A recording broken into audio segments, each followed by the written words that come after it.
नमस्कार दोस्तों, मेरी खबर में आप सभी का स्वागत है। जिस प्रकार से 2027 के चुनाव आते ही कई पार्टियां आने लगती हैं समाज में और सभी पार्टियों को क्या क्या मुद्दे होते हैं। हमारे साथ राष्ट्रीय अध्यक्ष हैं। सर, अब अपना नाम और पूरा पद। वीर सिंह खंगार, आज़ाद क्रांति पार्टी राष्ट्रीय अध्यक्ष। आज हमारा ये कार्यक्रम पंडित चंद्रशेखर आज़ाद जी की पुण्यतिथि के टाइम पे रखा गया है। ये होली मिलन समारोह तथा पंडित चंद्रशेखर आज़ाद जी के पुण्यतिथि के दिन रखा गया है। आज के दिन हमारे चित्रकूट जिले के जो पदाधिकारी हैं, कुछ पदाधिकारियों के पद वितरण का भी कार्यक्रम होना है। प्लस होली मिलन समारोह के जरिए, जैसे होली में आपस के द्वेष भावना, जिस तरीके की सारी भावनाएं जो द्वेष हैं होली में जला दिए जाते हैं, तो सभी लोगों को बुला करके होली मिलन समारोह के उसमें सबों को एकत्रित करके एक आपसी तालमेल बनाने का कार्य। और हमारी पार्टी का उद्देश्य वंचित समाज को, जो राजनीतिक रूप से वंचित समाज है, उसको राजनीतिक भागीदारी दिलाने के लिए हमारी पार्टी आगे आई है।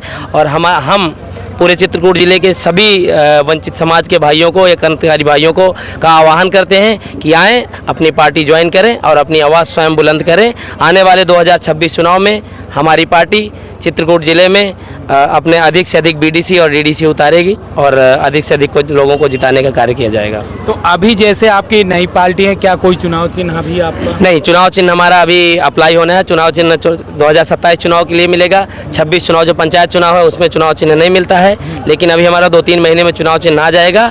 लेकिन 2026 चुनाव में, पंचायत चुनाव में, हम अधिक से अधिक अपने बीडीसी और अधिक से अधिक अपने डीडीसी और ग्राम प्रधान जिताने का कार्य करेंगे। क्योंकि जो राजनीतिक रूप से वंचित लोग हैं, जो राजनीतिक रूप से वंचित समाज है, उनको राजनीतिक भागीदारी दिलाने के लिए, उनको राजनीति में आगे लाने के लिए ही हमारी पार्टी का उदय हुआ है। और वंचित समाज को, जिनको साजिश के तहत राजनीति से दूर रखा गया है, उनको राजनीति में आगे लाने के लिए हम आगे आए हैं। तो जिस प्रकार से 2027 का चुनाव आ रहा है, अभी 26 चल रहा है, 1 साल बाद, तो क्या मुद्दे आपके रहेंगे जो पार्टी के, जो आपकी पार्टी को लोग आकर्षित करें आपके मुद्दे? 2027 चुनाव जो आ रहे हैं, पहले तो हम 2026 चुनाव में अपनी ताकत दिखाएंगे, पंचायत चुनाव में अपनी ताकत दिखाएंगे। इसके बाद 2027 चुनाव में भी बुंदेलखंड में हमारे प्रत्याशी उतरेंगे और अधिक से अधिक प्रत्याशी उतार कर। क्या बुंदेलखंड में ही रहेंगे कि पूरे उत्तर? अभी हम फिलहाल 2 ही मंडल टारगेट कर रहे हैं, चित्रकूट मंडल और झांसी मंडल। अभी पहले ये 2-3 साल तक हम इन्हीं दो मंडलों में अपनी पार्टी को मजबूत करने का कार्य और अपनी पार्टी को आगे बढ़ाने, अधिक से अधिक लोग जोड़ने का कार्य करेंगे। क्योंकि हमारी पार्टी में अभी 2027 चुनाव में जब हमें कुछ कामयाबी मिलेगी, फिर इसके बाद हम पूरे उत्तर प्रदेश में फैलने का कार्य करेंगे। अभी हम प्रमुखता 2 मंडल में ही अभी चुनाव लड़ेगी हमारी पार्टी, सिर्फ 2 मंडल में ही लड़ेगी। आप अभी पूरे बुंदेलखंड में घूमे होंगे, तो यहाँ पर प्रमुख समस्या आपको क्या नजर आई? बुंदेलखंड में हम घूमे, प्रमुख समस्या गाँव में बहुत सारी समस्याएं हैं। गाँव में जो समस्याएं हैं, एक तो गांव में किसी भी ज़रूरतमंद को सरकारी सुविधाओं का लाभ नहीं मिल पाता, पहली सबसे बड़ी समस्या है।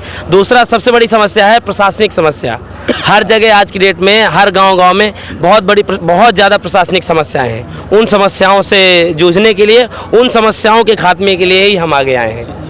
तो जैसे आपका समाज है, आपने कहा हमारा समाज काफ़ी पिछड़ा है, कोई भी राजनीतिक हमारे समाज को नहीं देख रहा है, तो आपके समाज को आज तक क्यों नहीं देखा गया, क्या वजह रही? देश की आज़ादी के 80 साल हो गए। देश की आज़ादी के 80 साल में पूरे बुंदेलखंड के अंदर हमारा 6 लाख वोटर है। अगर जो हम वैसे बात करें बिरादरी की, इतना वोटर होते हैं। खाली चित्रकूट मंडल के अंदर हमारा 2.5 लाख वोटर है। चित्रकूट जिले के अंदर भी हमारा 60,000 वोटर है, लेकिन आज तक हमारा एक जिला पंचायत सदस्य नहीं जीता। अब आप कोई भी राजनीतिक पार्टी है, हम वंचित समाज के, जो भी और भी वंचित समाज है, और भी कुछ 7-8 बिरादरियां हैं जो राजनीतिक रूप से वंचित हैं। कौन कौन सी बिरादरी? जैसे नाई हैं, और क्या नाम है अपना, नाई हैं, साहू हैं, और कहार हैं, और दर्जी हैं, और अपने और भी 7-8 बिरादरियाँ हैं। अभी डायरेक्ट नाम नहीं, प्रजापति समाज से भी काफ़ी सारे वंचित समाज। और वंचित समाज कोई जाति नहीं होती, वंचित कोई घर भी हो सकता है राजनीति से, वंचित कोई व्यक्ति भी हो सकता है राजनीति से। जो भी समाज राजनीति से वंचित है या शैक्षिक रूप से वंचित है, उनको एकत्रित कर एक अपना अलग संगठन बनाने का कार्य है। बिल्कुल सही बात है। जब समाज आगे विकास नहीं करता तो ऐसी पार्टियां उभर के आती हैं, क्योंकि समाज को भी न्याय दिलाना समाज के ही लोगों का कार्य होता है। जैसे वंचित समाज, कह लीजिए कई ऐसे समाज हैं जो आज भी राजनीति से दूर हैं, उन्हीं को एक करने के लिए ये मुहिम छेड़ी जा रही है। मैं रविशंकर गुप्ता, चित्रकूट से।